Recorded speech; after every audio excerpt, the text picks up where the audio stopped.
Morning, Johnny. Morning, Karen. How are you doing today? I'm doing fine. I'm getting a message that says that I can't start the video because the host has stopped it. Oh, let's just see what to do here.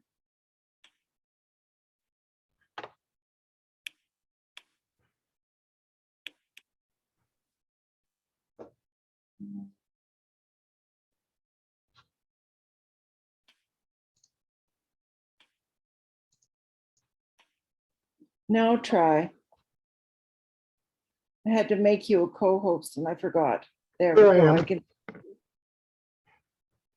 Okay, Good. so how are you? I have appointments with surgeons and you know how that goes. Yeah. Waiting for referrals, and I got my MRI report back, and I don't know how to interpret it. So I have a son who's a hematologist, and I just sent it off to him and said, in plain language, please. Yeah. But Yeah, I acknowledge that that's a rough go, Been there, done that. yep. So when I'm having hard days, I weed the garden. I'm Mhm. going to have that most beautiful garden ever this summer, I Yeah. think. Yeah. I'm trying to think back. What did I do? I think I just read a lot. Yeah. And A we have a friend of mine. beautiful, sorry, Go ahead. I was going to say, we have a beautiful golden doodle. There he is. Oh, what a cutie. Yes, he is a kitty. So he gets lots of walks, Yeah. which is probably good, right? Yeah, right. I think I did a lot of reading, and I remember a friend of ours recommended that I do some writing, but I just couldn't. I didn't want to, and it wasn't something that, was a denial thing. I just thought, like, what a bother, So Yeah. I just immerse myself in other people's writings. Yeah. I am going to start a journal, sort of. So I have a record of all my questions and the answers to the questions, so that as I go to meetings, I can write things down so that I don't have to try to remember everything. Right. And one of my friends said, oh, you should run a voice recorder at your appointments. And I thought, no, I don't want to listen to something. I want to just have a written record. And it's interesting, the things you learn about yourself, hey? Oh, yeah, absolutely. Yeah, so we'll just see how it unfolds. Today is a beautiful day. It's sunny. I've been out in the garden watering, and Yeah, we just keep going. We have to. yeah, and our bodies are marvelous things. I'm learning from the reports that I have lots of things that are question marks, and we'll get those sorted out, and then we can figure out what to do. So Yeah. Mhm. yeah. So I forgot to record the session on whatever day that was, Yeah. but I've turned the recording on now so that we have that Okay. in case anybody. Normally what we do is we post the recordings to our archive, which is free. Mhm. And I encourage people to use that archive for teaching purposes, or just in lieu of, like when I teach, I sometimes use archived material as something to listen to, and as opposed to a reading someplace, an article or Mhm. whatever. just because so much of what we do is in that developmental space, and so it doesn't really show up. I have recommended to the librarian at UBC Okanagan that they buy your book. Thank you. Do you happen to know if it's available electronically? Oh, yeah, all of them Yeah, are. all of them. Okay. Well, so hopefully we'll at least have that. The UBC library system is quite extensive, Mhm. but occasionally I've found key qualitative resources that they don't have yet. So, Yeah, today's content is pretty much self-standing, you know. It's not necessary that you have the first day's content to implement today's, because today is about primarily diagramming, thematic analysis, and assertion development. So, yeah, you know, so even today, you know, just on its own is fine. yeah, I think so too. And Yeah. I'm looking forward to it. Yeah, I'm just checking my camera here. I look a little too far away, so let me just add a little bit of a close-up thing. There we go. That's better. Yeah. Okay, I can see that people are starting to join us. Okay.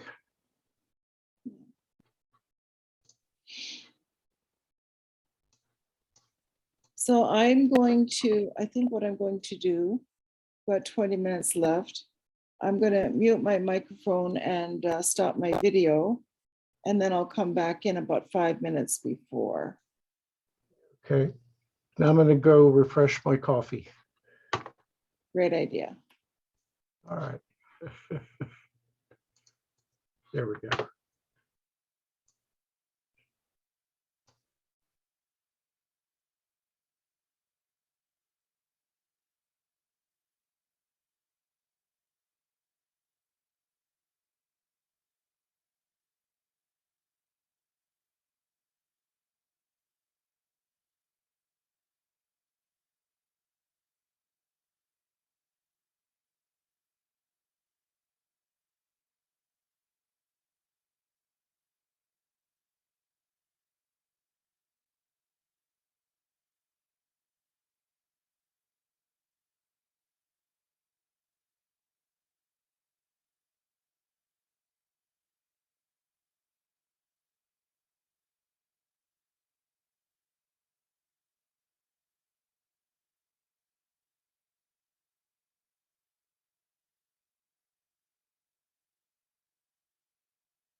Hello, everyone, and welcome to the second part of the webinar with Dr. Johnny Saldana.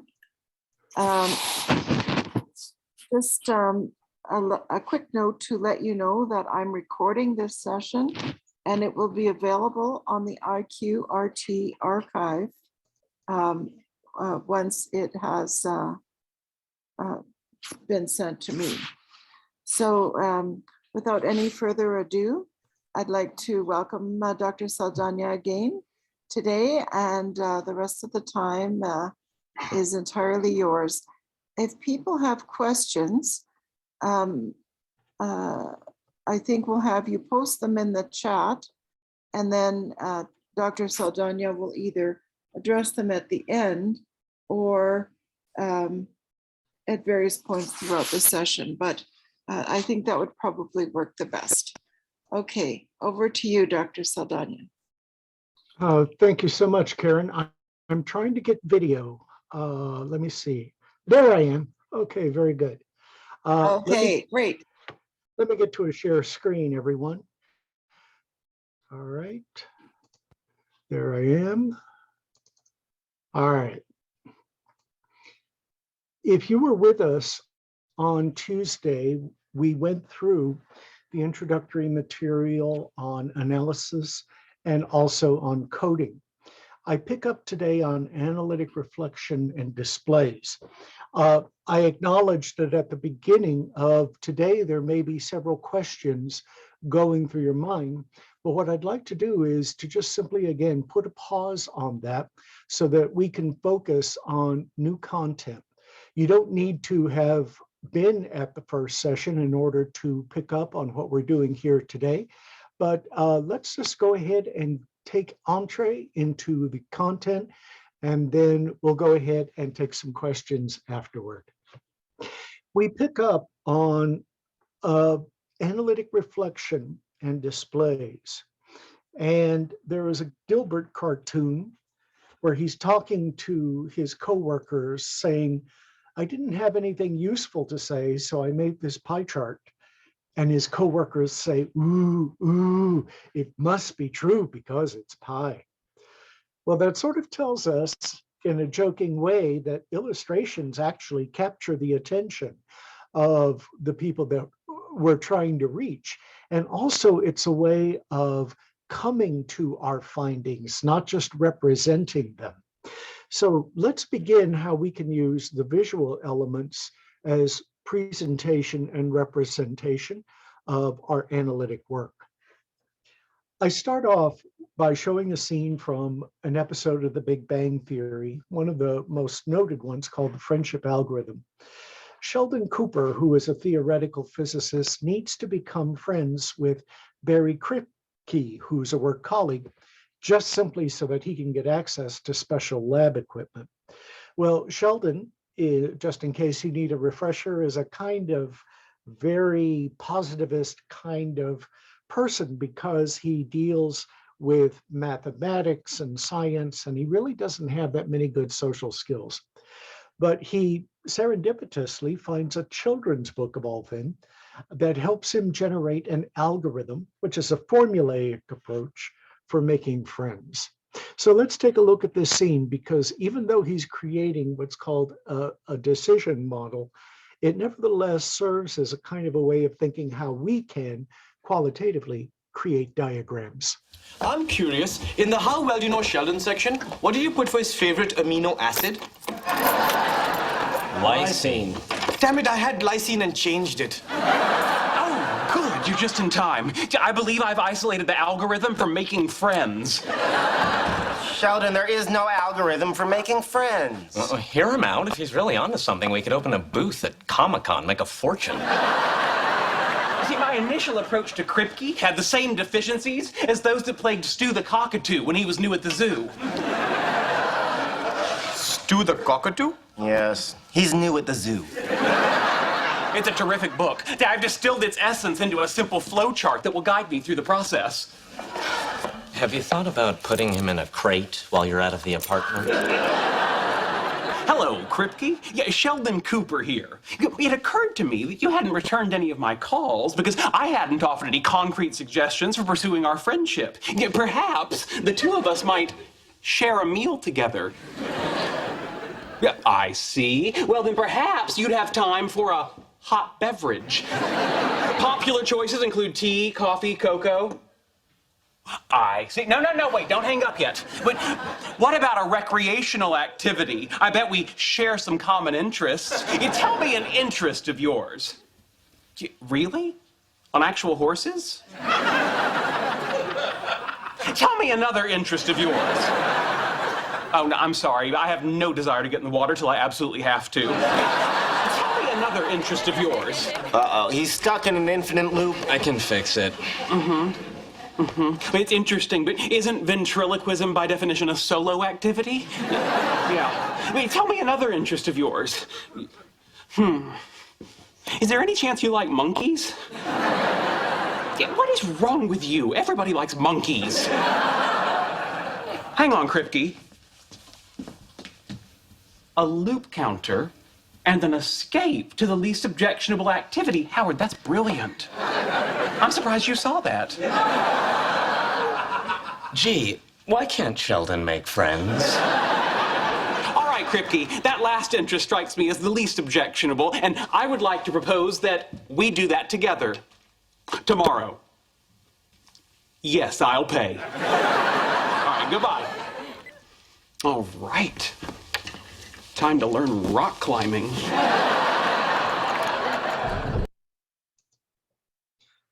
The episode is one of the most popular ones, and the actual algorithm that Sheldon was drawing is available online. However, this is a limited kind of illustration because everything is dependent on a yes-no response to some of the prompts.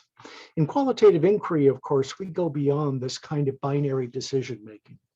I just want to show you a couple of samples of what people recommend as possible ways to diagram. Ian Day recommends that we do code and category branching, so that this could be for our published work, but it could also be just something for the researcher's eyes only. When we did in vivo coding last time, I asked you to make some decisions about which ones stood out, which ones could serve as categories, if you will. And what we might do is create one of those categories being the trunk of this tree, and everything else that we put in outline format could actually be branched into this kind of diagram. Another option we have, of course, is a flow or process diagram, where you can see from the arrows that we have different ways of going back and forth between one phenomena or experience and another. And this way, what we can do is map out for our participants how action unfolds. Like, for example, here from anthropology, from ethnography, we have the construct of cultural shock and adaptation, where we start off as a tourist in a new culture when we're doing field work. However, most often when we enter a new culture, we will encounter certain crises. For example, oh, I'm excited to go to this new land in this new country to do field work, but maybe a crisis I'm encountering is, uh-oh, the language I thought I was learning is not necessarily the dialect that my participants are speaking. So I'm going to have to retool. I have to adjust now to the particular language that I'm hearing until I can finally successfully adapt. But yet with every adaptation comes a new crisis, like, oh, the food here is just way too spicy. So I'm going to have to adjust to my diet in order to be able to eat and get the nutrition I need until I successfully adapt. However, we can also acculturate. Acculturation means, well, you'll give into it, but you don't necessarily like it. So perhaps, you'll deal with the stomach indigestion each night from all that spicy food. However, some of the worst things that we can do is to assimilation. If you're a Star Trek follower, you may know the character of the Borg, and they say, we are the Borg, you will be assimilated, meaning you're subsumed into the culture and you lose your identity. You are, if you will, sort of immersed now in a negative way. So this is just a diagram of how anthropology uses it, and it has some universal applications. Think of what would happen if you are, for example, a teacher coming into a new classroom and your crisis is, oh my goodness, I never went through these experiences when I was student teaching. I don't know how to manage the classroom. Another thing is, whoa, COVID-19, that's interesting. What's going on? That's in other countries, but then the crisis is, oh my goodness, now it's happening here. So this has a kind of a universal application. We can, of course, use matrices as a way of putting into cells the intersection of lists that we might have. For example, here we're seeing 4 different codes or categories in the left-hand column. And then we're seeing in matrix format what these are like after 1 month of quitting smoking and after 6 months of quitting smoking. So here we can show, for example, temporal progression. One other format that I call a display is when we use found poetry with in vivo codes. Remember that in vivo is Latin for in that which is alive. And we take the codes from the participant, him or herself, as analytic Legos, all right? So that you see, for example, all the different in vivo codes from that excerpt that I shared with you on Tuesday. And now what we do is we create what's called found poetry, where we take the in vivo codes and we extract from them what is really necessary to capture the phenomenon. So that with this young girl, all of the words in this poem are directly from her transcript.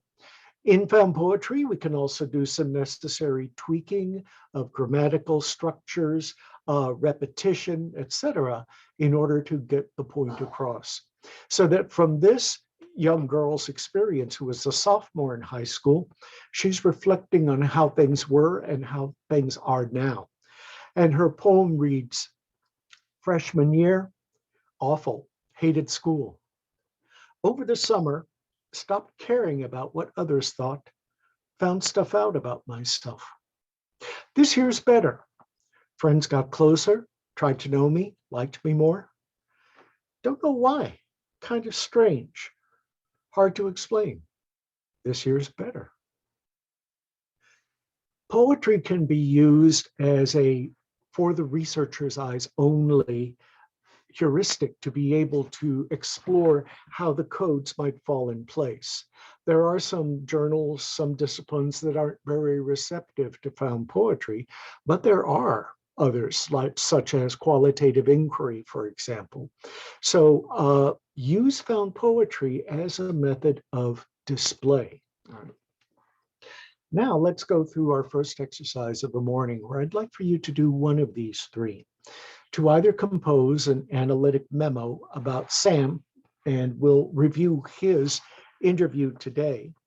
If you have that workbook in hard copy or available in an electronic form, like a Word diagram, Sam's transcript will be on page 3. I'll also project it on the screen in case you don't have access to it. The analytic memo, we discussed yesterday about how good research is not so much about good methods as much as it is about good thinking. And so on page 2 of your handout, you will see 15 recommended analytic memo prompts. Another option that you have for today is to diagram what you perceive as the major codes or categories. And those are the ones that, if you kept your work from Tuesday, the ones that you felt were the most important and the salient in Sam's transcript. Or take what Sam says and restory it into poetic form. So you have several of these options. Now, where can we access the workbook that I'm referring to? I had asked Karen to see if she could send that to other people. So you may wish to check the email. We'd have to check with Karen to see if those have already been sent out. If not, we will try to get it sent to you sometime now or within the hour. But again, also remember, it will be on the screen so that you have access to the data. So you have one of three options available to you here. Write an analytic memo, diagram your major codes and categories, or create a found poem using Sam's own language. So here's the data. Remember that Sam is a man in his early 30s, and he has several mental and physical issues to deal with. And here he's recounting a story about his depression and anxiety. He said, and then there's the fears that I constantly face, like within myself. And I think that contributed to my depression. I noticed that when like this HOA thing, and I thought it was perfect that it was coming up. I hate the HOA. And I don't know why I was having such anxiety over this meeting, because once I had the meeting, it wasn't a big deal. But like, there are certain people that I thought were going to be there and that worked there that I was like, I don't want to deal with these assholes, right?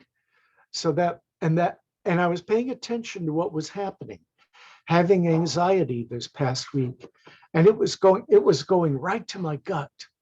And I'm like, well, that's not good for me. What am I doing to myself? But like, I can intellectualize it, but until I like either do meditation or just like breathe and just get it through my system or just face it, which is what I did today. That's why I went to the meeting.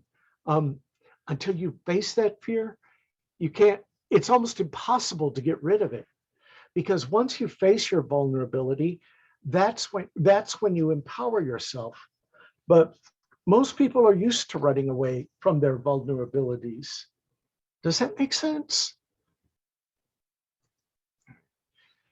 So as a reminder, you're going to be working on your own paper, on your monitor with your software.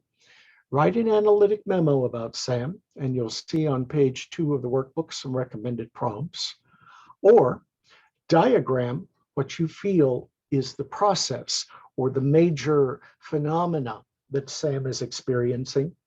Or create a found poem using selected in vivo codes. I'm going to go back to the data, so it's right here in case you don't have access to the workbook. All right. Please work for yourself and by yourself for a few minutes, and then we'll come back and we'll see what some of these things might have been.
Time is always a workshop's enemy, and I acknowledge that you might still be working on your memo, diagram, or found poem, but let me ask you to just simply bring your work to a pause right here.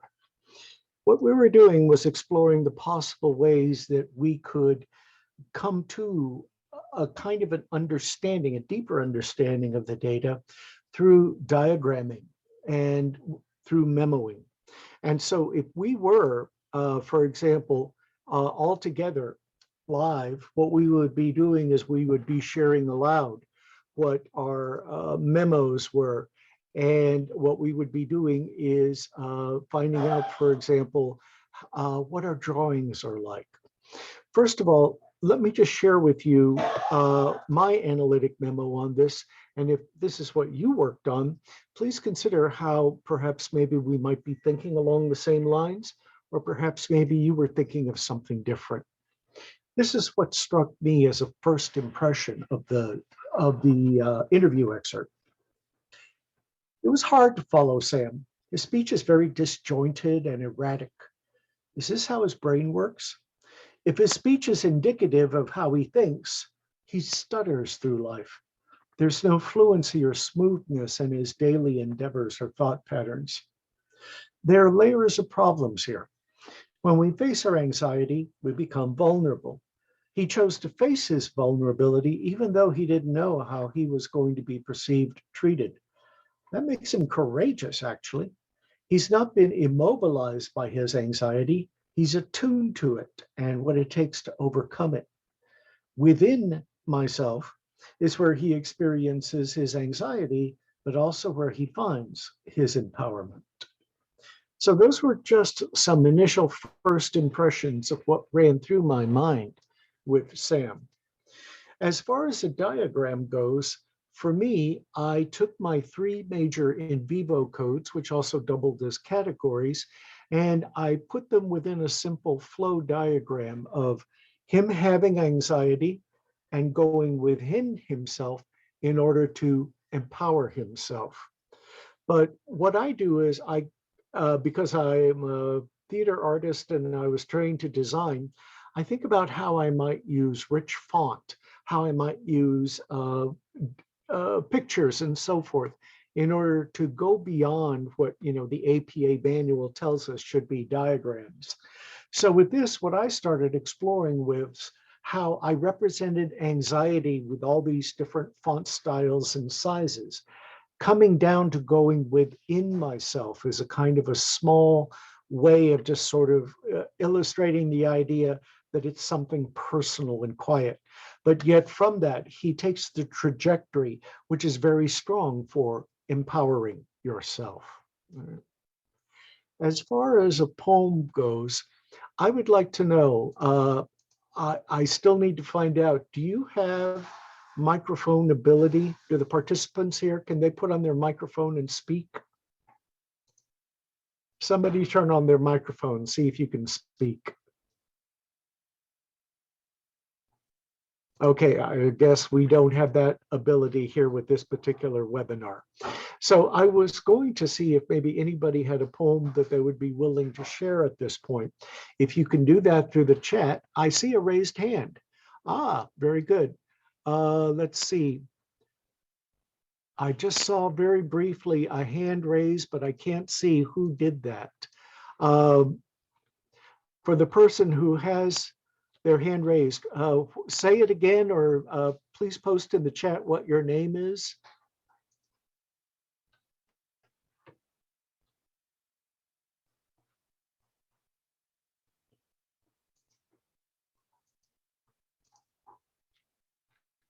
I was just testing to see if raising hand activated the mic. Robin, I think I can go ahead and activate your mic. Let me go ahead and see if I can do that.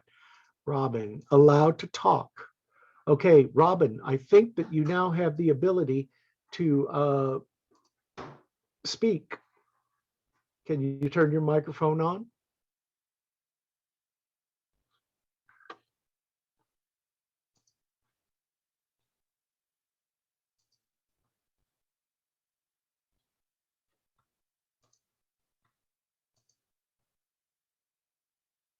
All right. I guess probably we maybe, there you go.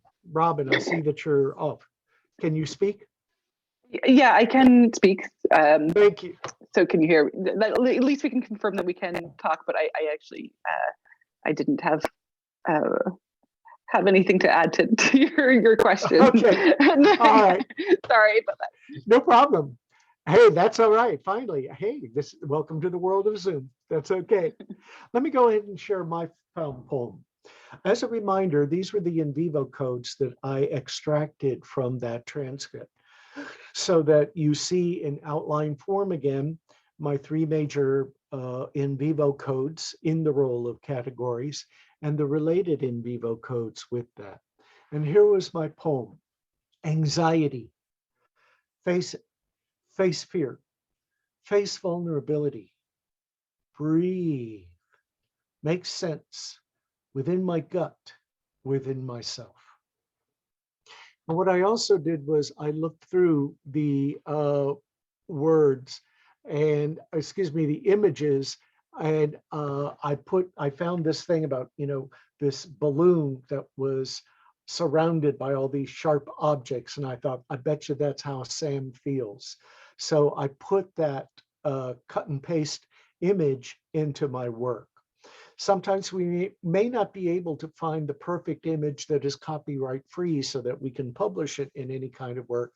But if you have the ability, like in a PowerPoint or in a kind of a report that is just, let's say for a conference, then this I think can help supplement. Now I see that Monique actually posted something, a found poem. Face that fear, that vulnerability. Pay attention to what's happening. That's not good for me. Do meditation. Just breathe. Wow. Here's Rhonda's. I thought that, I don't know why.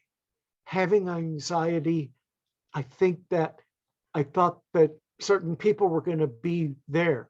I thought that I was paying attention to what was happening. I thought that it was going right to my gut. Do meditation. Just breathe. Just face it. All right. Yeah. I love working with the artistic crowd. Excellent. Thank you for those representations. So just as a kind of a reminder takeaway, that diagrams are a way of both reaching and presenting the analytic findings. You're encouraged to explore not just the traditional methods, but also explore arts-based methods for diagramming, where you explore font styles, where you explore the sizes, where you explore Google Images and see what kinds of things you can find that visually capture the essence of what it is that you're trying to post. And also acknowledge that found poetry utilizes selected in vivo codes in order to be able to represent the participants' experiences and their worldview. Our next unit that we'll be exploring is theming the data, and I put in parentheses phenomenologically. The reason is there are several approaches that you can take to thematic analysis, but the one that we'll be exploring today here focuses on what is phenomenology, which is researching the lived experiences of people and trying to capture the essences and essentials of that lived experience. This will hopefully become clearer as we go on. The definition of a theme is kind of muddy in the literature. Some people will call a theme a two-word phrase, and I'm going, sounds more like a category to me. For me, a theme is an extended phrase or complete sentence that identifies what a unit of data is about or what it means. And so what we're doing is we're trying to put our analysis into a topic that organizes a group of repeating ideas. This is kind of the same thing that we're doing when we transform codes to categories, except now what we're going into is more expanded representations. Remember, codes are short, categories just a tad longer, but a theme for me is best as a expanded phrase or complete sentence.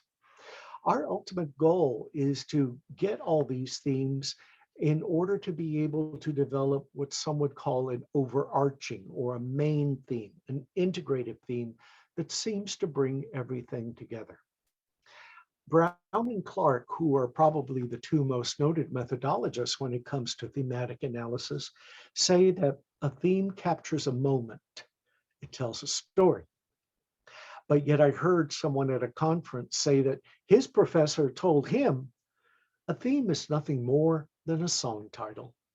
And I like that. And so I bring that to your heuristics to think about when we're coming up with themes. You might be hearing the phrase kicked around among some that say that we need to trouble the data. Well, what I feel is, it's probably best to go looking for trouble, not not making trouble. So when you take a look at the data for thematic analysis, some recommended questions to ask yourself are, what worries or concerns are your participants expressing? What are the unresolved issues? What do they find intriguing, surprising, or disturbing? What types of tensions, problems, or conflicts are they experiencing?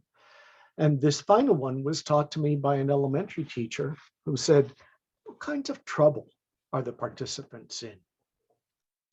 So these are some recommended prompts for you to think about when you're coming up with themes. Now, since we're dealing with phenomenology, there are two ways that I approach it. And keep in mind that when I'm sharing with you my particular approach to thematic analysis, it's going to differ from other writers. So what I'm sharing with you is just one way, not the way. When we take a look at the themes, we're taking a look at two things: what something is, the observable, and what something means, the conceptual. If you take a look at the column on the left side, what I'm seeing are things that I can actually observe a teacher do. So for me, I'm going to say teaching is taking attendance, lecturing, leading discussions, writing lesson plans, grading papers, disciplining students, playground duty, all right? Well, if you take a look at the right side now, what I'm thinking about is what teaching means. And here I'm going beyond what I can simply observe, and I'm going to those bigger, more abstract and conceptual ideas. Teaching means educating, shaping the future, surviving, wearing a protective shell, going with the flow, maintaining an optimistic outlook. So that's how I differentiate between what a theme is and what a theme means. Now, sometimes it's kind of difficult to really separate the two. I would say, just for purposes of our exercise today, don't worry about it too much. But here's an example. We interviewed graduate students and people who had just recently graduated from college in 2008, 2009, when we were going through a very bad economic time in this country. And what we did was we were taking a look at what we labeled their EI, or economic intelligence. So if you take a look at the themes on the right side of this screen, EI, or economic intelligence, means. So let me just read through a paragraph and see how the theme was built from it. The interviewer asked, what other consumer habits of yours have been changed by the economy? And he said, sometimes it's the little things. Like at work, do I really want to pay $1.50 for one bottle of Diet Coke from a vending machine? I can practically get a 2-liter bottle for that same price at the grocery store. So I think twice before I put my dollar in coins in a machine. From that paragraph, that stanza, what we did was we put together the code, or the theme. Economic intelligence means thinking before you act. Now, I can't observe someone, thinking. I can't look inside their mind. And so that's why I use the prompt means. Now let's look at the next unit. I've been going to all-you-can-eat places a lot lately because it's both cheap and filling. I go to Peter Piper's or Sweet Tomatoes or Golden Corral or some cheap Chinese buffet. And so from that unit, we think, okay, this is something that we can see him do with money. And so we said that economic intelligence is buying cheap. So from the interview, these were all the themes that came to us. Everything starts with the phenomenon that we're exploring in our study, economic intelligence. After that, economic intelligence either is or means something. Now, from the themes, in the order in which they occurred, we have a couple of analytic heuristics available to us. First of all, we separate everything by putting all the is statements together and all the mean statements together. And from that, we start doing a little bit of analytic memoing and internalizing about, okay, what do these themes seem to suggest? Like, for example, when I take a look at the is statements, I'm seeing a lot of, if you will, kind of positive actions. But yet when I look at the mean statements, I'm seeing a little bit of a kind of a negative mindset. So that was the first thing that occurred to me when I separated is and mean statements. Just as we had our in vivo codes and we put them into outline format, and we made decision about which codes seem to represent categories, the same thing with theming the data. We start experimenting now how we can put them in outline format to see which themes sort of serve as umbrella themes for the rest. And in my interpretation, what I did was I said, economic intelligence means living an inexpensive lifestyle, and economic intelligence means you cannot control everything. So those are my two main themes that I'm going to put forth in my analysis and in my report when I talk about them.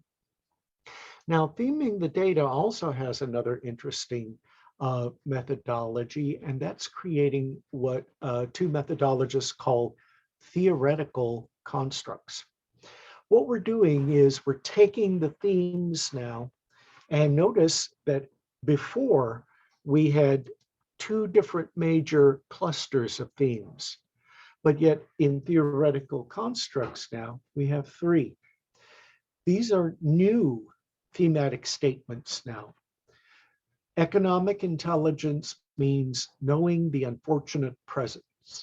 And here I had four supporting themes from my initial analytic work that created that theoretical construct label. The second theoretical construct is that economic intelligence is cultivating a small fortune.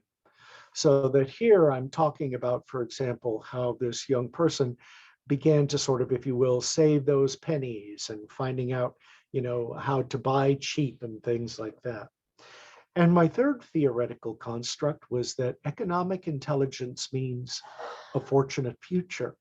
And here I was noticing that when this young person does this and this and this, that means that he's really kind of preparing himself for, you know, what is coming, so that he's not spending his money, you know, haphazardly, but he's really thinking about now, okay, if I do this now, then I'm going to be better off later on. So just as we do with all analytic work, an analytic memo begins to expand on it. And what I do is I make sure that I stay rooted in my themes. I don't go off on tangents, but I bring them into the memo so that that way I'm staying grounded in what my analysis, my initial analysis was. And certainly as we memo, things can change as we go on. But take a look at the bottom one.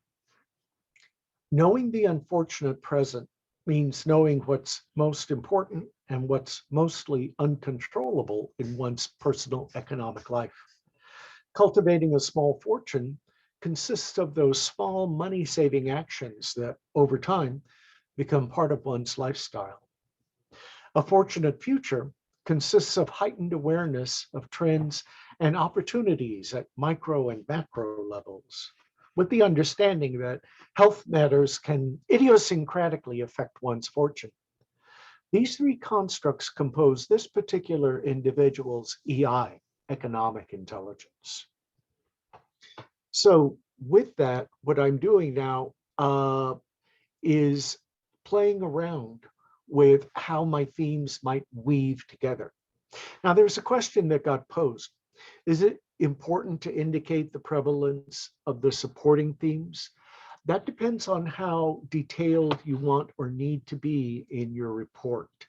What you can do is you can go ahead and use, if you will, your supporting themes as sort of the body of what you're writing about. For example, going back to my theoretical constructs, let me say that I'm writing out my narrative of the first one. I might use as my topic sentence of the paragraph, economic intelligence means knowing the unfortunate present. Sometimes we cannot control everything in a bad economy, so we need to set priorities. We need to know where our bad spending habits are at so that we can make some more intelligent decisions. Overall, it means sacrificing. So you can see how my subordinate themes became the content for my analytic narrative. So they become, if you will, part of the actual work. Here was a graphic that I saw in an article, and you might be reading it from left to right, but what you should do is look at it from right to left. Here, what this person did in their analysis was show how the subcategories were part of the three main categories that they found in their data analysis. And those three categories, remember our game of 3 for all that we played on Tuesday? Here, this person's playing 3 for all in order to create what they perceived as their core theme, that active involvement in problem solving inspired and motivated students with exceptional talent. So you can see now how this person used a complete sentence to talk about the core theme. Brown and Clark had a wonderful analogy. They said, think of the solar system as a metaphor for the central, related, and sub-themes, so that the sun, for example, becomes that big central theme, the overarching one that holds everything together. The related themes are the planets in the system, and the moons and satellites going around the planet are like the sub-themes. So I thought that was a good visual way of just sort of keeping in mind what we're trying to do with our themes here.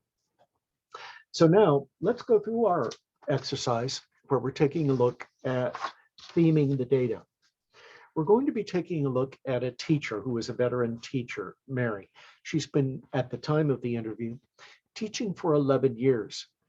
And if we're doing a phenomenological study, what we're doing is trying to investigate a particular phenomenon or experience. In this case, it's what does it mean to be a teacher? When you start writing out your themes, think about what teaching is, the observable, or teaching means, the conceptual. Now, at the beginning of this kind of work, people are kind of like wondering, is this a theme or is this is this something that means, is this something that is? Don't worry about that too much for right now. For right now, think about what the experience of teaching is all about. So we're going to look through the data. We'll go through it twice so that you get acquainted with it the first time. And then the second time, you can begin sort of patterning out what those themes are. So let's take a look at what Mary says just about her teaching experience. And as you're listening to it to the first time, what you may want to jot down on some paper or write in your word processing software, what sort of ideas are coming to your mind about what it means to be a teacher? All right, so let's see what she said. The interviewer, one of my grad students, asked her, what are some of the biggest struggles and frustrations you come up against when working with young people? And Mary said, frustrations are the things that you can't control, the home life situations that they bring, the baggage that they bring. There are days where I just, I say my breasts are dry. I have no more to give. I feel like I've breastfed everybody. And so I'm very sensitive to when a kid is having a bad day, and I'll call them on it. Not because I'm trying to pry, but I want them to know, okay, I know something is up with you, so I'm not going to pressure you necessarily today for whatever work we're doing. But if it's something big and you need to talk, you can. And usually 90% of the time they do, and they'll cry or whatever. And I try to help them process rather than enable them. Try to help them process, okay, what are the other perspectives going on here? What can you really control here? It's just, they wear everything out there on their sleeve, and being sensitive to that, it does emotionally drain you sometimes. They're just so full of life and love and hope and optimism. And they will go on the journey with you, and they will teach you along the way. They're just fun. They're full of, they're the clay. They haven't been molded, and I don't want to be a manipulator of the molding, but it's really fun to give them options in their molding and see where they run with it. It's exciting. All right. So that was the data passage. We're going to review it again. And this time, what I'd like for you to do is to start solidifying what your themes are. What is teaching, or what does teaching mean? So let's go back to the data one more time. Frustrations are the things that you can't control, the home life situations that they bring, the baggage that they bring. There are days where I just, I say my breasts are dry. I have no more to give. I feel like I've breastfed everybody. And so I'm very sensitive to when a kid is having a bad day, and I'll call them on it. Not because I'm trying to pry, but I want them to know, okay, I know something is up with you, so I'm not going to pressure you necessarily today for whatever work we're doing. But if it's something big and you need to talk, you can. And usually 90% of the time they do, and they'll cry or whatever. And I try to help them process rather than enable them. Try to help them process, okay, what are the other perspectives going on here? What can you really control here? They wear everything out there on their sleeve, and being sensitive to that, it does emotionally drain you sometimes. They're just so full of life and love and hope and optimism. And they will go on the journey with you, and they will teach you along the way. They're just fun. They're full of, they're the clay. They haven't been molded, and I don't want to be a manipulator of the molding, but it's really fun to give them options in their molding and see where they run with it. It's exciting.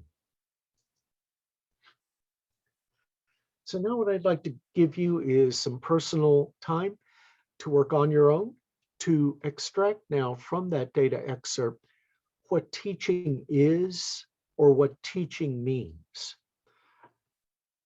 As time permits, when you start playing around now with what teaching is and teaching means, start composing an analytic memo of how these themes serve as prompts or triggers for deeper meanings.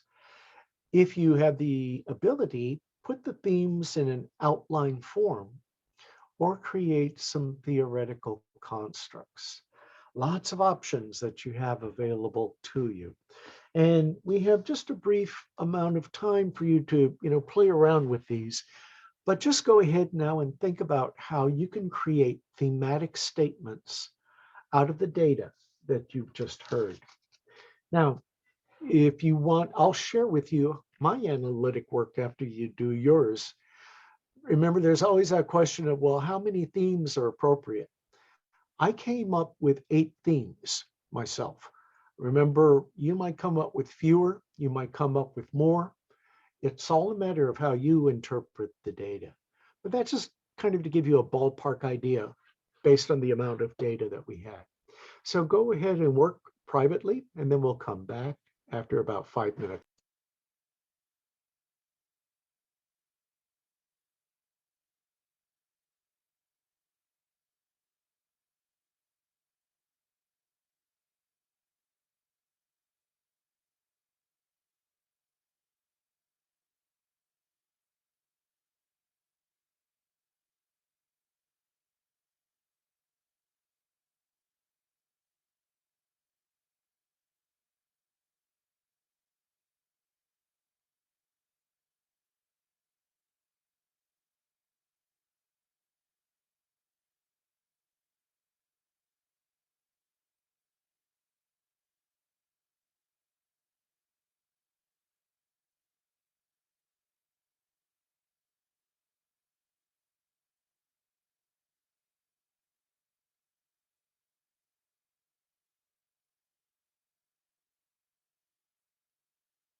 Now, we can't just snap our fingers and analyses automatically happens.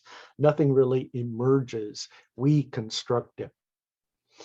For right now, though, from where you're at, could you please post in the chat something that came to mind of what either what teaching is or what teaching means? Post one of your themes that came to mind in your analytic work. Post in the chat what teaching is or what teaching means to you based on the data.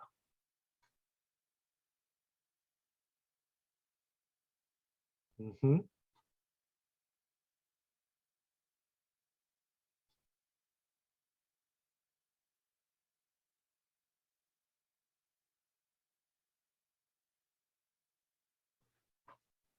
Mm-hmm.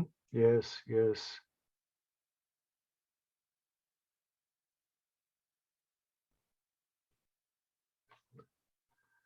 Options. Yeah.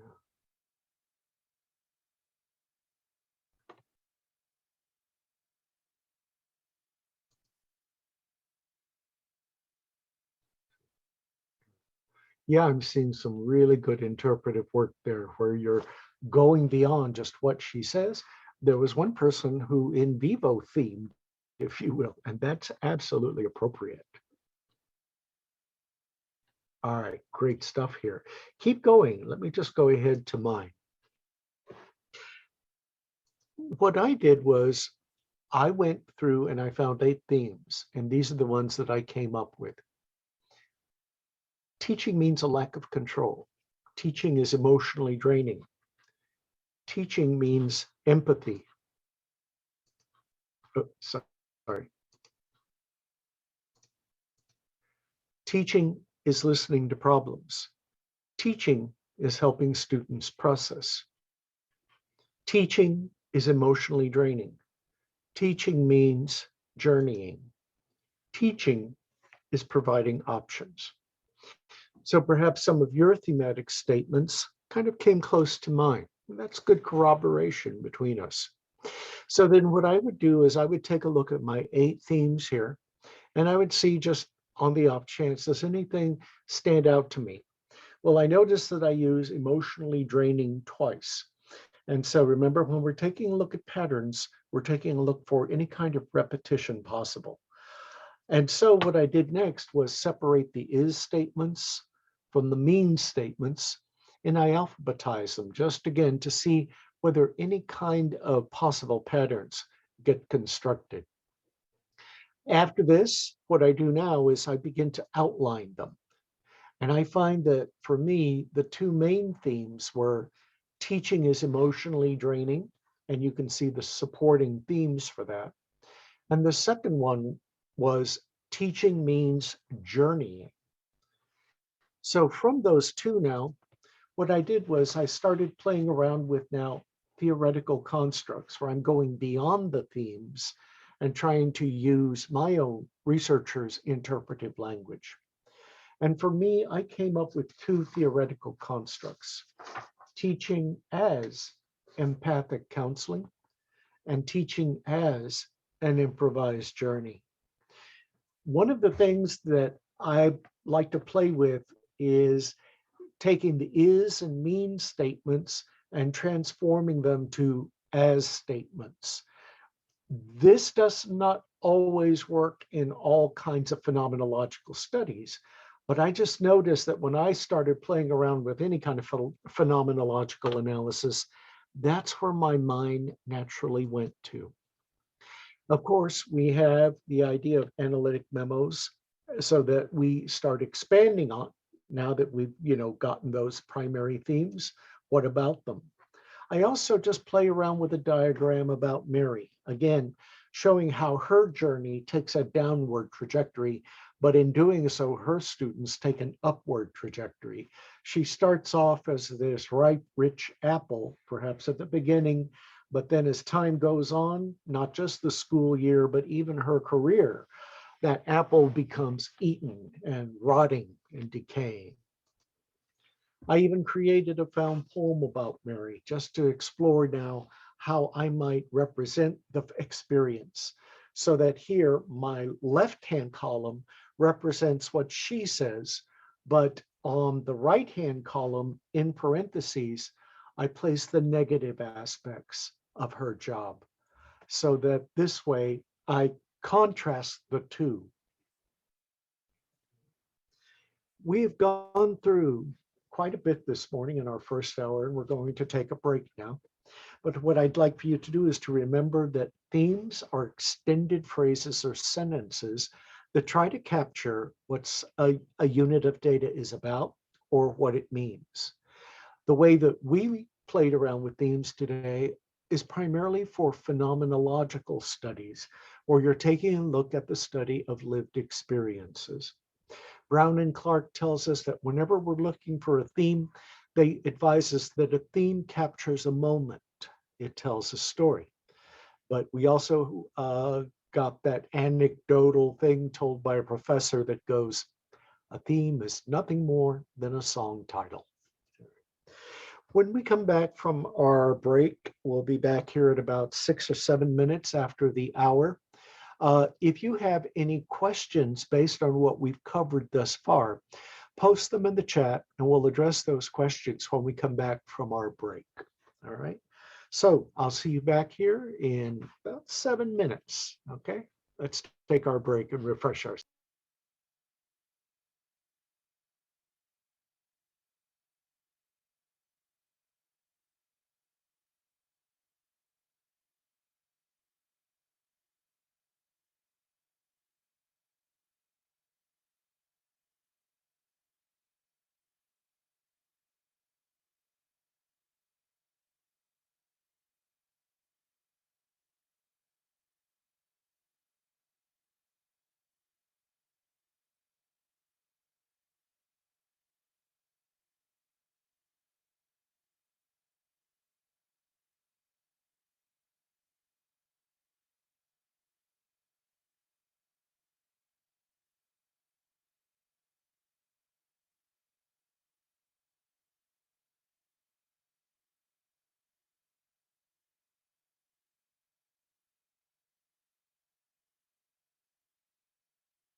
All right, we're back from our break. I didn't notice anything that was posted with Q&A or else anything in the chat. As we go on, if something does come to mind, go ahead and post them in. For right now, let's continue on to the last method of analyzing qualitative data, and that's through the heuristics of assertion development. Someone might claim, I love you, but the other person says, do you have an evidentiary warrant from the data corpus to instantiate that assertion with plausibility or reasonable certainty? In other words, that's the fancy language way of saying prove it. So let's take a look at what assertions are all about first. Let's take a look at a scene from a thriller called Pi. In this film, we're going to see the beginning of it. But what we'll learn is that Max is a mathematical genius, but he, as the film goes on, we notice that he is actually mentally ill. The film was released in 1998, so the technology is from that era. It's also in black and white. The thing to note as you're watching this scene is that Max is going to make assertions or statements of what he believes to be true about what he sees as patterns in nature. And in other words, he's going to instantiate or support it with evidence or an evidentiary warrant. Later on in the scene, when he talks about the stock market, he's going to make a high-level inference. In other words, he's going to talk about the bigger picture and a synoptic generalization. He's going to talk about the stock market as a piece of something that is part of the whole. The rest of the movie is going to be testing his hypothesis or key assertion through the techniques of analytic induction. In other words, finding out the answer as he analyzes the data. So that's a lot of terminology that got thrown at you, but let's take a look at the scene and then find out how this relates to the terms of assertion development.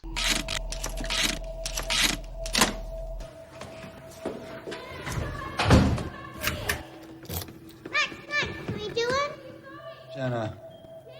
That's 322 times 491.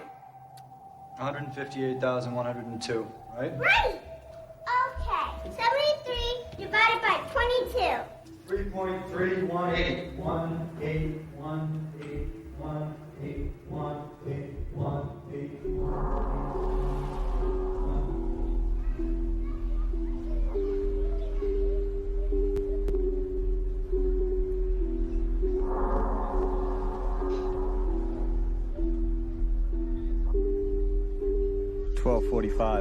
Restate my assumptions. 1. Mathematics is the language of nature. 2. Everything around us can be represented and understood through numbers. 3. If you graph the numbers of any system, patterns emerge. Therefore, there are patterns everywhere in nature. Evidence. The cycling of disease epidemics. The wax and wane of caribou populations. Sunspot cycles. The rise and fall of the Nile.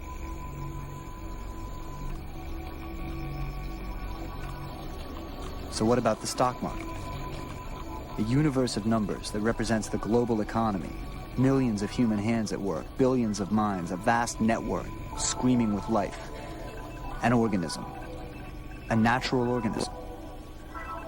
My hypothesis. Within the stock market, there is a pattern as well. Right in front of me. Hiding behind the numbers. Always has been. 1250, press return.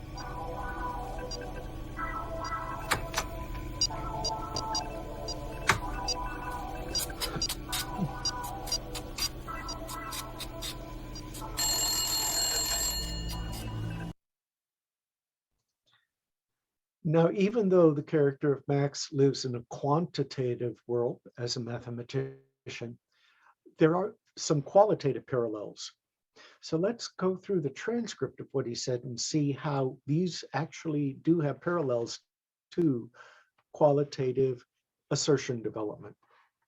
He said, first of all, restate my assumptions. Well, these assumptions could be sub-assertions. Just like we have subcodes and subcategories and sub-themes, we also have smaller statements of what we believe to be true that are used as building blocks or Legos for the bigger picture. He listed 3 sub-assertions. Mathematics is the language of nature. Now, we might disagree with that because we think, well, how do numbers fit into the natural world? Well, according to Max, he's making an assertion because that's what he believes to be true. That's how he interprets the world. And another follow-up is that everything around us can be represented and understood through numbers. Well, for people who quantify social life, through our tests and our exams, yes, that can be true.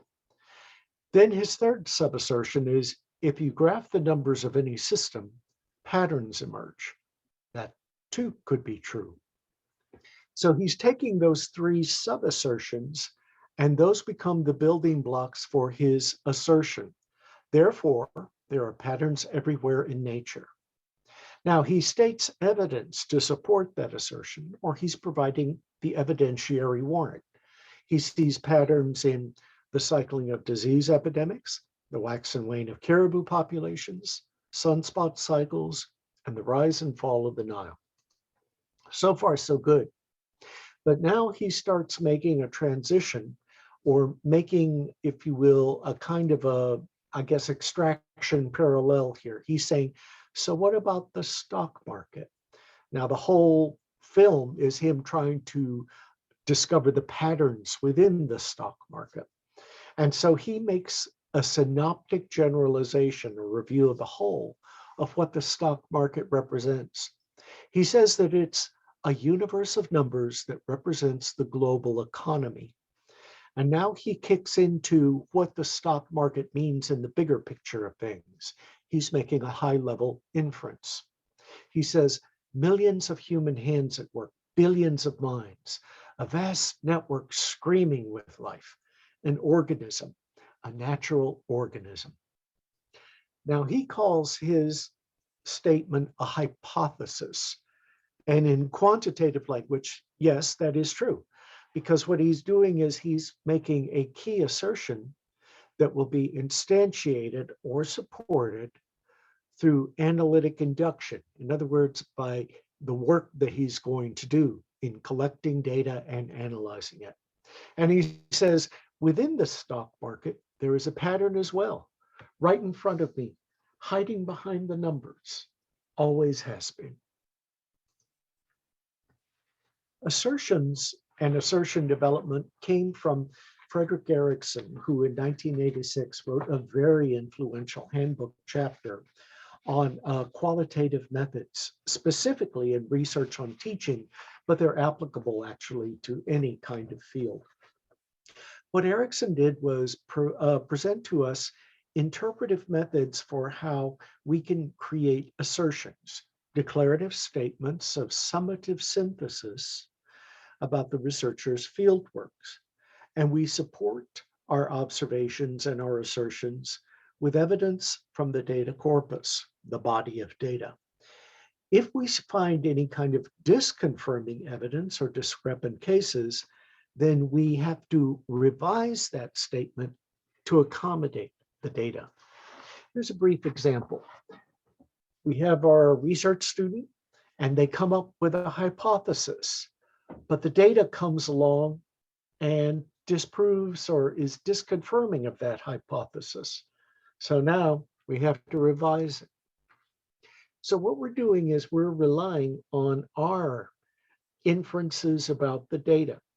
We're not looking for proof to support our assertions, but to use the language of law, we're looking for the plausibility of our observations about the social world that we're investigating. And we're taking a look at how we might build on that to the bigger picture. we're trying to think, for example, how does this one classroom represent all of education? How does this one doctor's clinic represent all of healthcare? Those are just examples. And what we're doing was we're positing our assertions with reasonable certainty. It's from our evidence that, if you will, we can support our interpretive statements about what we believe to be true. There's a scene from a Harry Potter film that kind of makes this point, and it's an awful long scene to get to just a couple of lines, so I just present the lines. Harry is talking to the two professors and accuses somebody of wrongdoing. He says it was Malloy. And Professor McGonagall says, that is a very serious accusation, Potter. And Snape says, indeed. Your evidence? Potter says, I just know. And Snape, in that way of his, says, you just know. So that's a way of saying that we can't just rely on gut instincts. There's an anonymous saying that goes around, in God we trust, all others must have data. Deming said, without data, you're just another person with an opinion. And Miles and Huberman and me say, without verification, you're just another researcher with a hunch. So when we make assertions about what we believe to be true, we need to have the evidence to back it up. Here's a bad assertion. Anyone who smokes cigarettes gets lung cancer. Well, I can give you disconfirming evidence right now. I was a smoker for 40 years and, knock wood, my luck, never got lung cancer, even though I quit. So I was lucky. So my story is disconfirming evidence for that assertion. So we have to go do our homework. We have to go talk to doctors, look at the literature, make sure now that we get the facts right. And so now our assertion gets revised to say people who smoke cigarettes are at much higher risk than non-smokers for developing various cancers. So that now that is a more plausible statement that is rooted in the evidence or the evidentiary warrant. So what you're doing is now thinking about how assertions can also serve as stepping stones toward the development of theory. What you're doing is making an assertion when you're talking about the existence of a fact. And here's an example. At one point in time, the state of Arizona had the highest rate per capita of COVID-19 infections in the world. And that is true because the statistical data at the time shows that. Now, the difference between an assertion and a proposition. A proposition is a conditional statement of what you believe and confirm to be true, except its structure is different. Propositions have a conditional clause to them. It's like, if this is present, then that will happen. When this cause occurs, it's going to create this effect. When this is possible, then this is possible. All right. I got a great question. What is a construct? Depends on who you read. To some people, concept and construct are the same thing. To some psychologists, constructs are things that are ephemeral. Time is a construct. Personality is a construct, but you can measure personality. And so that becomes a construct. That's a great intelligent question, but that's another workshop altogether. So I hope you're okay with just that very brief sketch. So here now, the propositional statement. COVID-19 infection and death rates rise in a locality, that's the first part. And now here's the when part. When it does not implement proper mitigation measures. So you have an if-then structure to this. All propositions are also assertions, but not all assertions are propositions. When we do some analytic work, we're coming up with hypotheses of what we think is going to be true. And so we're going to make our statement based on the data. However, if we have discrepant data that disconfirms what we believe to be true, we have to revise that hypothesis. When the data does confirm what we believe to be true, then it creates an assertion, statement, or a proposition, a prediction, or an explanation of a causal belief. And you can see that the arrow going from a proposition to an assertion is just a way of reinforcing that all propositions are assertions, but not all assertions are propositions. A lot of language coming at you. That's just to make sure that I clarify my terms. Let's go on. What Erickson also advises is that when we make inferences about the data, we can make either low-level or high-level inferences. A low-level inference, for example, is what I see in an individual classroom. But a high-level inference is when I start going beyond that one classroom and I talk about the bigger picture, about the whole school, the whole district, the whole educational process in this country. So what we're doing is going to inference to the best explanation. In other words, when we make our inferences about how this one classroom is like all classrooms, or how like this one child is like all children, we need to make sure that we infer to the best explanation. So let's see how that process works. We're going to see a scene from Sherlock Holmes. Of course, the detective metaphor is very popular in qualitative inquiry. And the detective, went too early. The detective metaphor is certainly useful in how we think about our role as qualitative researchers. It is a bit limiting, though. Nevertheless, in this scene, Dr. Watson is bringing his fiancée to meet Sherlock Holmes. And she's a great lover of detective novels. However, she's going to pose a question to Sherlock Holmes, and she's going to get more than she bargained for when she sees Sherlock Holmes's analytic prowess at making inferences and making assertions about what he observes.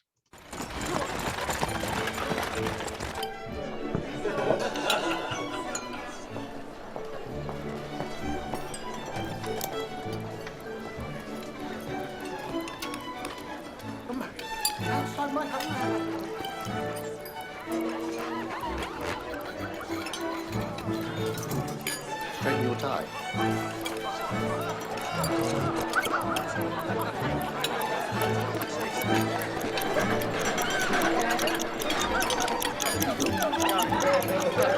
Holmes. You're early. Fashionably. Miss Mary Morstan. Oh, my goodness. What a pleasure. For the life of me, I don't know why it's taken him so long to introduce us properly. Pleasure is mine.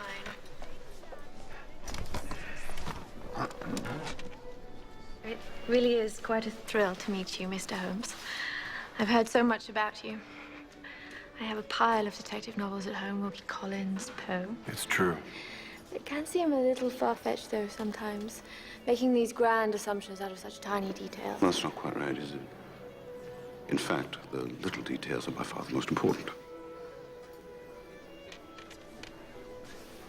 Take Watson. I intend to. See his walking stick, a rare African snakewood, hiding a blade, 5 tensile steel. A few were awarded to veterans of the Afghan War, so I can assume he's a decorated soldier. Strong, brave, born to be a man of action. And neat, like all military men. Now, I check his pockets. Ah, a stub from a boxing match. Now, I can infer that he's a bit of a gambler. I'd keep an eye on that dowry if I were you. Those days are behind me. Right behind you. It's cost us the rent more than once. Well, with all due respect, Mr. Holmes, you know John very well. What about a complete stranger? What can you tell about me? You? I don't think that's... I don't know that that's... Not a dinner. Perhaps some other time. I insist. You insist? You remember we discussed this? The lady insists.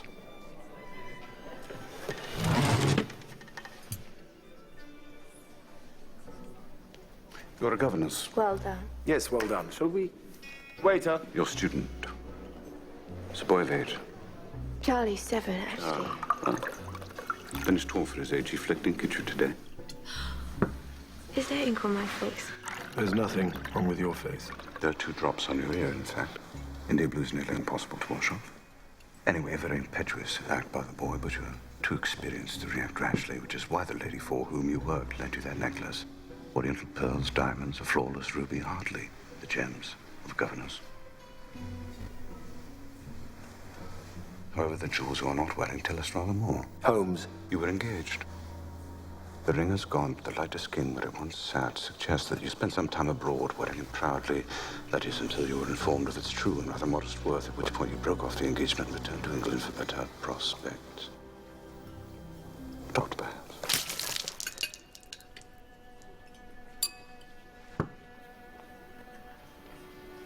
Right on all counts, Mr. Holmes, apart from one.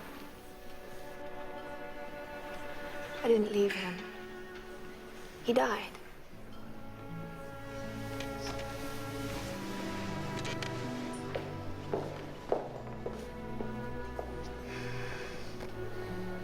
Well done, old boy.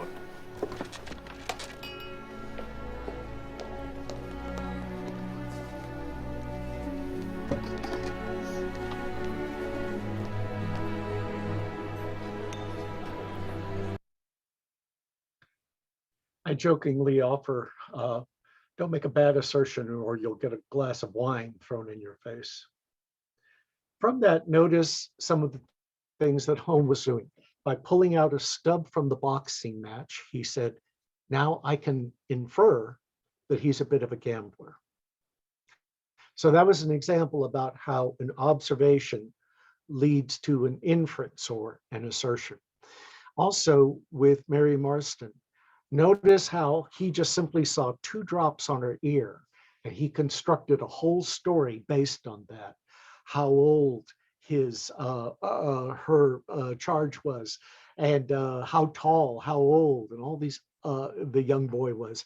So just from these small little details, Holmes was making very specific inferences. What we do with our inference making is just the same as we do with our codes and our themes. We try to find some plot or structure to them. And so what we're doing is we're trying to find that key assertion. You might be looking at it from the top down, but this is actually constructed from the bottom up. We have these different sub-assertions that are used to create primary assertions.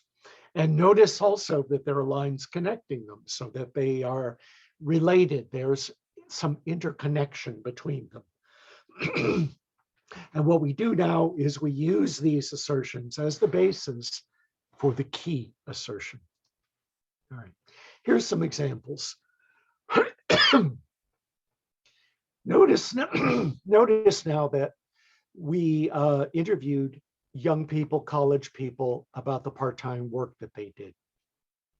And we talked to people like, for example, a young man who worked in a movie theater, you know, selling popcorn and concessions and tickets, cleaning the theaters.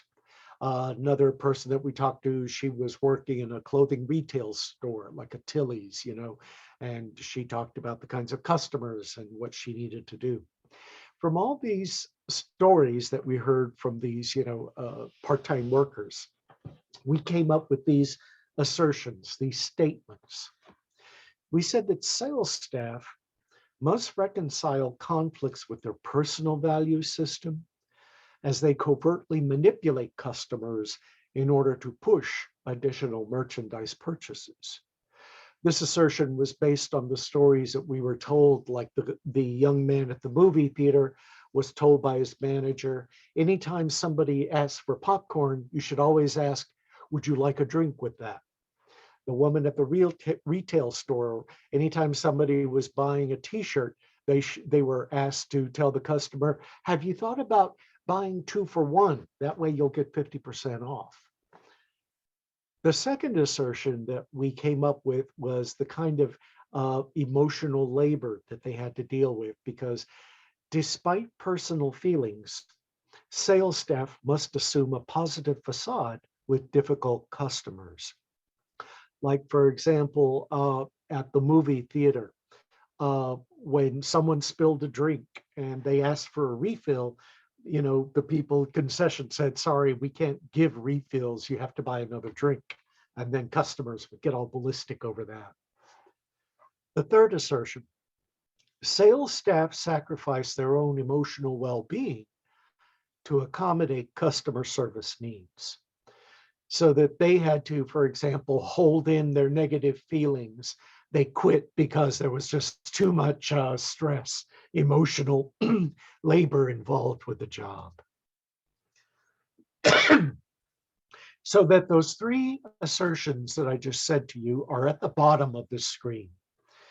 And here we're playing 3 for all now, where we're combining the assertions, weaving them all together to create one key assertion that we felt represented everyone's stories. Salespersonship consists of personal devaluation through covert manipulation of and emotional subservience to consumers. Notice that's very rich language, because we're almost close to developing a theory. And that's what a key assertion can be if it's generalizable and transferable enough to a larger population. One of the things that we also do with our assertions is to create a vignette, a very short story that supports the key assertion that we're making. So that rather than, for example, just simply quoting someone verbatim, what you're doing is you're restorying to talk about this emotional subservience that they had to do with difficult customers.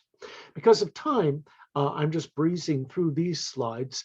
I said that you will get a complete set of the slides that I'm showing in PDF form later on. All right, bottom line, a lot of terms got thrown at you, but here's what it all comes down to. Assertion development utilizes holistic, summative interpretations of the data. Loosely, the method relies on asking, after reading and reflecting on the data, what are your evidence-based impressions that summarize what's going on? You don't have to code to create assertions. You don't have to develop themes to get to assertions. You can if you want to. That's sort of like, if you will, making sure that you're doing your homework to get to those reasonable assertions, but it's not necessary. We can just create global kind of statements about what we believe to be true based on the data at hand. So now, we're going to look at social media data, because as we go on, what COVID did was, of course, force us to really work from a monitor rather than going out into the field itself. So social media data, that we extract from Zoom interviews, those are becoming very prominent now in qualitative work. So we're going to take a look at this. Our research question here is, in what ways do elders cope with their healthcare and medical needs? So what we're going to be doing is, I'm going to be reading aloud a social media post from a woman who is in her early 70s about her healthcare and her medical needs. Because our time is limited as we go on, what I'd like for you to do is just think about how you would recount or interpret what's going on with this person based on what you're hearing. So go beyond, if you will, the particular story. What does Betty's case say about physical therapy, about healing, coping, which is a very big concept in healthcare? What does it say about all seniors, not just her story? What does this story say about healthcare and medicine? So let me go through it once. And then what I'd like to ask you to do is to post some assertions, some interpretive statements about what you believe and what you interpret to be true based on this. Now, because this is a social media post, all the spelling errors, punctuation are as exactly as they were posted. You know that in interviews, if we're going to do in vivo coding, we have to have a verbatim transcript. Well, in social media, the same thing. Keep everything the same, especially if they use emojis, because those too can be interpreted. Betty said, I flew home November 5th, 2019, and started 4 months of medical tests and physical therapy till COVID hit. I had every test from my brain to my feet, CATs, x-rays, 2 milligrams, neck and lower back, bone marrow, PET scan from chest to knees, nerve conduction, 5 different specialists. I don't have cancer. Blood test showed unusual problem from bone marrow. Just got retested and follow up with cancer center. Look good this time. Next retest in April 2021. I have tons of arthritis everywhere, much due to horse riding and being thrown on my left shoulder and neck when in my early 20s, another on my tailbone. Stoved me up for a week in my early 30s, and 2 times one drunk plowed into car trunk while I was at a red light. I was in HS, high school. Had bad swollen neck whiplash, PT, physical therapy, with neck stretching 3 times weekly back then. Finally, disc collapse and surgery in 2016. Have moderate to severe nerve damage, neck to spine from injuries. Also complete digestive tract nerve damage from diabetes, from throat clear through to my ting yang. Vertigo was taken care of by a few PT treatments that fixes that. Fibromyalgia and chronic fatigue, future hip and knee replacement. Anytime I'm ready, doctor says. I'm not ready, hoping never. I opt for steroid shots into my hip done at the hospital by using X-ray machine. So doctor inserts needle precisely where it is to be. I can get them 2 times yearly at the most. So that's what I've done past 3 years. Spinal stenosis and stenosis at base of neck for spinal nerves pass through. This is the area that really wreaks havoc on me. Muscles and nerves, very weak there. When it strikes, it draws my head down and forward, causes severe pressure and aching at base of neck across shoulder, and zaps me of all strength to where I'll collapse if I don't lay down. It also causes very labored breathing. I was actually at the heart specialist when I was in the throes of this once. They saw what it did to me. Immediately gave me EKG, BP, blood pressure goes high, labored breathing, drank water. They laid me down in another room. Takes about half hour to recover to get up to walk again. I started PT on my neck and my gait for walking, because since last state trip, I had to start using walker out there. Still using walker, but dropped PT again just as I resumed it for the week in late June. My brother passed. So I stopped again. Really need PT, but can't take chances with COVID. Too many health issues. Heart is okay, a blip where it speeds up. So take a med for that. Otherwise, okay. It's pretty much nerve endings throughout. Muscle, skeletal, arthritis, fibromyalgia, CFS, chronic fatigue syndrome, diabetes, gastroparesis, IBS, irritable bowel syndrome, BP, severe anxiety disorder, depression. Other than that, everything is just peachy. So from all of that story, I would like for you to post the assertions rather than working on your own, because I'm just trying to bring this to some quick closure here. Post in the chat box a statement of what you believe to be true about Betty's health condition based on the story that you heard. Now, a very bad assertion, like for example, is Betty is an absolute wreck and a mess. Okay, you might think that privately, but that is not that's way too subjective. So what I'd like to ask you to do is to post in the chat a statement of what you believe to be true about Betty. It could be summative, it could be interpretive, where you kind of kick beyond Betty's story and talk about the healthcare system in general or Medicare. So take some time to reflect, post an assertion in the chat box. What do you interpret to be true about Betty?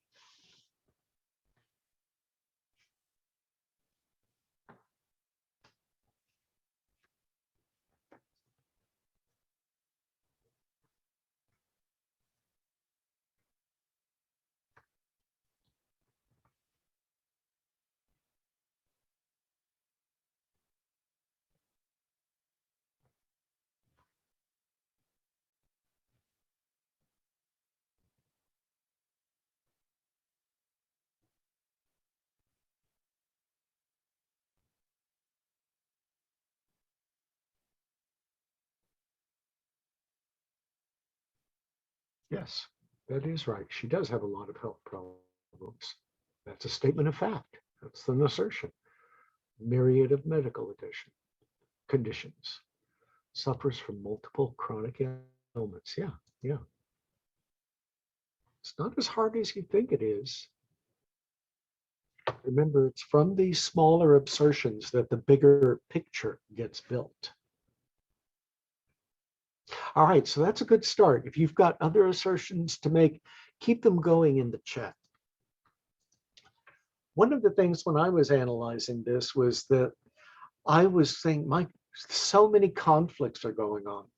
And so what I did was I just listed, what are all the things that she talks about as far as her problems go? And I was just looking through this list and I was going, man, that's a lot. And so this generated an analytic memo where I said, take a look at the second one, the second paragraph. Living in the chaos narrative struck me when I wrote it. I recall from a counseling friend that some people don't want to be healed, but I feel that Betty would really prefer a more normal life. With her in her early 70s, she will most likely live this way until her passing, what Arthur Frank calls an illness as normality narrative. I'm seeing some very rich things that got posted, like for example, from Monique, based on the observations of Betty's personal post, seniors put up with chronic ailments with medicine and physical therapy, perhaps as a means of avoidance of surgery. Bingo, me in my late 60s, I will support that. So I'm giving you confirming evidence for that assertion. All right. So what we do is, in addition to our analytic memos, we start thinking about now how we can put things together. For example, I told you my bad assertion, Betty is a wreck and her health is a complete mess. All right, that's what you and I might say in private, but that doesn't work for a research report. So I make some low-level inferences specifically about Betty. And I was noticing, this is why you take a look at social media verbatim, the way it's printed, because I noticed that she puts some words in caps, till, not, never, all. For me, that almost suggested a take charge attitude toward her healthcare. All right, she makes the decisions. And then I came up with the high level inference that during retirement years, some seniors' healthcare is a full-time, painful, uncompensated occupation. I take a look at my watch and I see how much time we have left. When you get the PDF of the slides, you'll be able to see some of the closing things that I offer about assertion development. So just as a way of bringing this to summary, assertions are declarative statements about your observations that must be supported or instantiated with an evidentiary warrant. If you find any disconfirming evidence or discrepant cases that negate that assertion, Then you revise your statement to accommodate the data. We're not looking for proof to support the assertions, but we're looking for the plausibility of our inferences. We infer to the best explanation in order to be able to assert with reasonable certainty. And later on, or earlier in these slides, what I talked about is that a pattern in data is rarely 100% complete and non-contradicted. There are some of you who may wish to take a look at the software that's available to you. When you get the PDF, what I also provide here is just an example of an abstract from a study. And it's one in which you get the results. In other words, they don't tease you with the abstract where it forces you to read the article to find out what it's about. I really like this abstract that presents the findings. That just makes it so much easier for us as researchers. And you'll also see a chart in this particular article about how they progressed from the statements that the young people told us about, how that worked into the larger kinds of themes, and then how that created the categories. Notice how they flipped. They went from themes to categories, when in my illustration, you go from categories to themes. You are the researcher. You decide what's going to be best for your particular study. If you're going to be using analytics software, keep in mind that this does not do the analysis for you. But what these software programs do is serve as good repositories for your data, enable you to code or theme or to write memos that accompany the data so that you keep everything in one big package. Just to go through a couple of them. NVivo is probably the one that's most well known internationally, but it is also one of the most complex programs out there. So you need to have some good computer and software literacy to be able to work with NVivo. It does have advantages though. If you need to make some real good, powerful illustrations and diagrams, NVivo has that capability. If you need to analyze social media data, like Twitter, social media posts that I just showed you, NVivo has extensions that can extract that from websites. I also recommend NVivo if you're dealing with hundreds of different kinds of participants and you need a good management system for all that data. But as I say, you need to have some good literacy, software literacy to deal with NVivo. Atlas TI is good if you're doing phenomenological studies because they have the ability to extract and be able to make extended statements, unlike some other programs. So Atlas TI is good for phenomenological studies. MaxQDA is another program, and its best feature is its lexical and semantic functions. So that if you're really taking a look at language, like conversation analysis, discourse analysis, that I think is MaxQDA's strongest feature.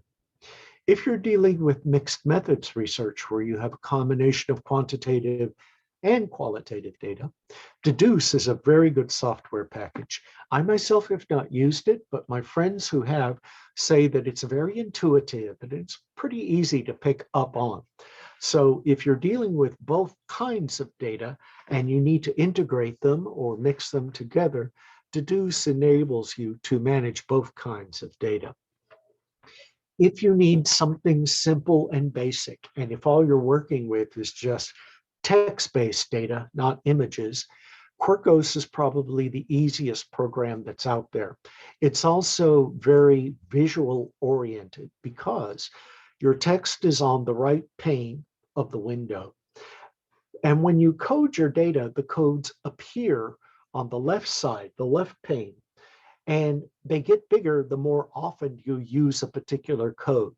You're also able to drag and drop all the different circles around so that what you're doing is almost categorizing, or if you know grounded theory, you're creating axial codes as you go along. The only disadvantage is that Quirkos only has the ability to work with narrative or text data, not images. But it's real easy.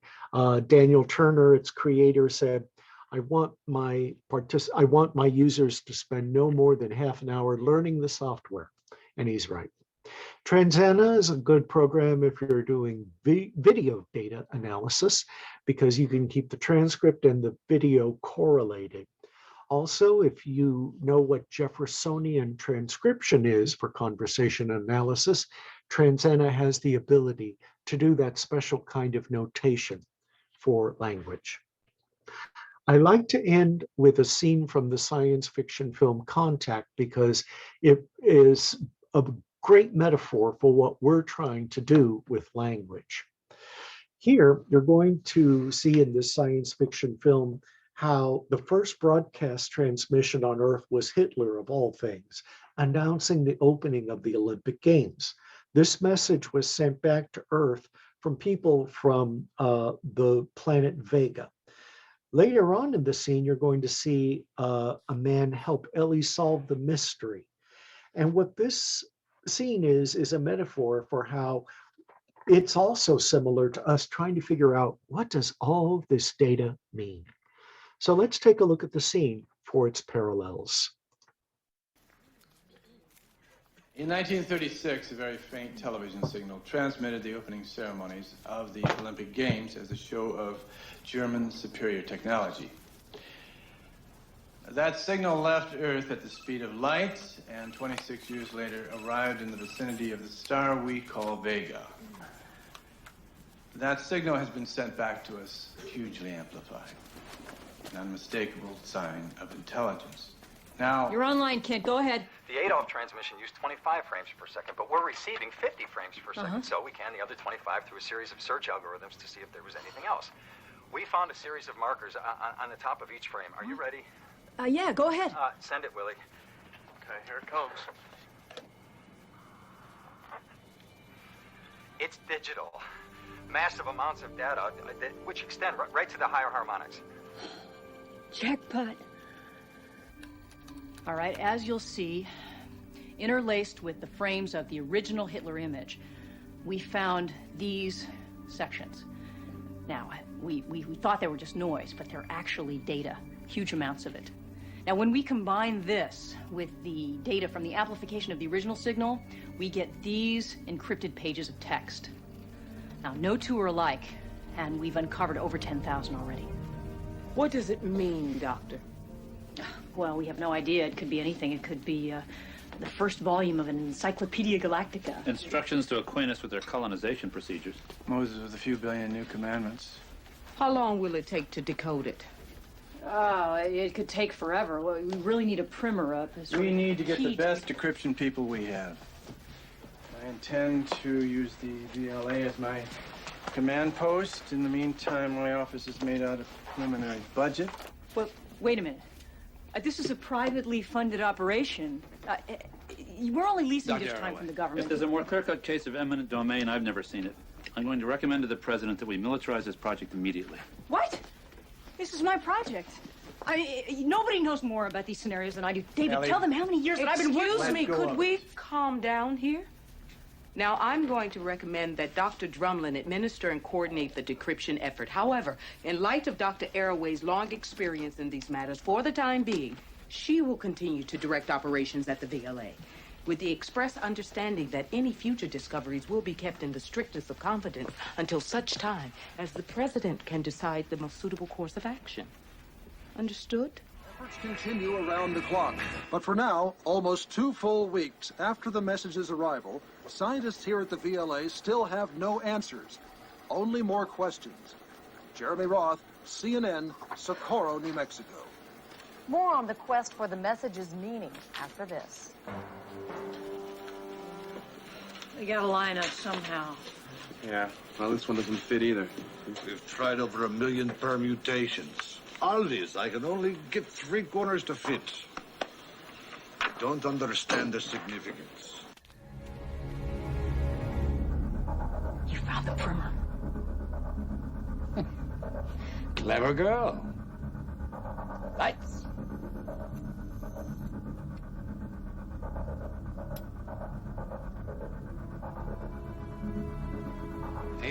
and pages of data. Over 63,000 in all. And on the perimeter of each... Alignment symbols, registration mark, but they don't line up.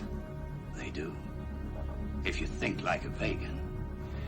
An alien intelligence is going to be more advanced, and that means efficiency functioning on multiple levels and in multiple dimensions.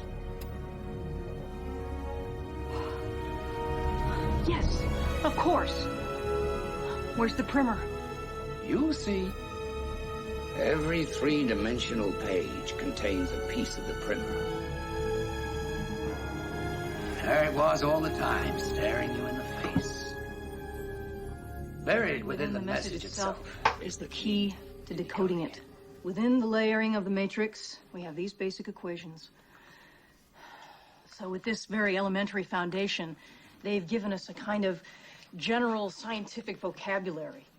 We now have the symbols for true and false. This was the key, to put it simply, that allowed us to decipher their language for physics, geometry, chemistry. Next frame, Ellie. Yes, and when we apply this to the rest of the message, we find this.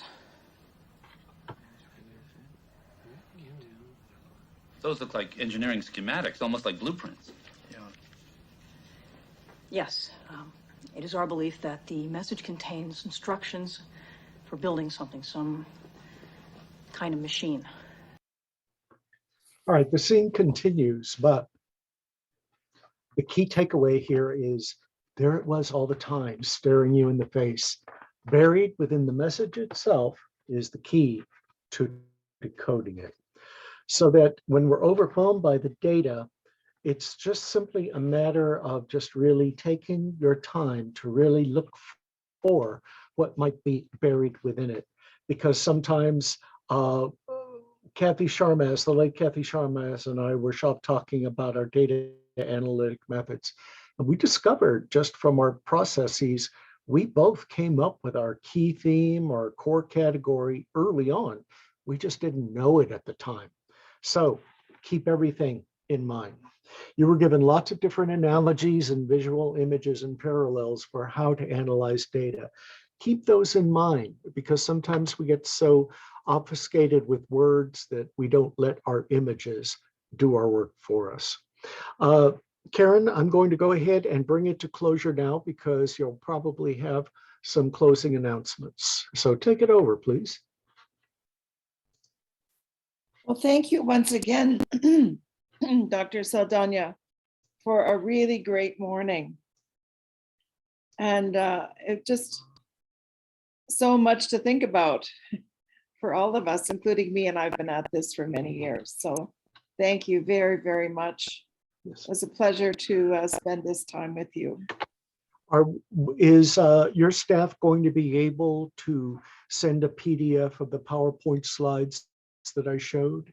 I've asked, and the trick is to pull off the email addresses of all the people first, and then use that information. And I have to convince them that I have permission to use the emails for that purpose. So if I cannot do that, I will at least put everything together in our archive. Mm-hmm. And then people can access all the information from there. So I'm not sure the best way to proceed, but I will be in touch with you so you know where to find the information. Great. I'll go ahead and send you that PDF. Thank you very much. I just wanted to let all of you know that we are going to be having an in-person session at UBCO at the end of June with Dr. Linda Liebenberg, who's the editor of IJQM and also an expert in arts-based research. This is our first attempt at returning to in-person work. And for those of you who are able to join us at UBCO, all the registration information is on our website, and you can see it there. So I hope you all have a wonderful day now, thinking about all the things that we've discussed, and have a great time. applying it to your own work. Thank you very much for joining us today. Thank you, Karen, for supporting this.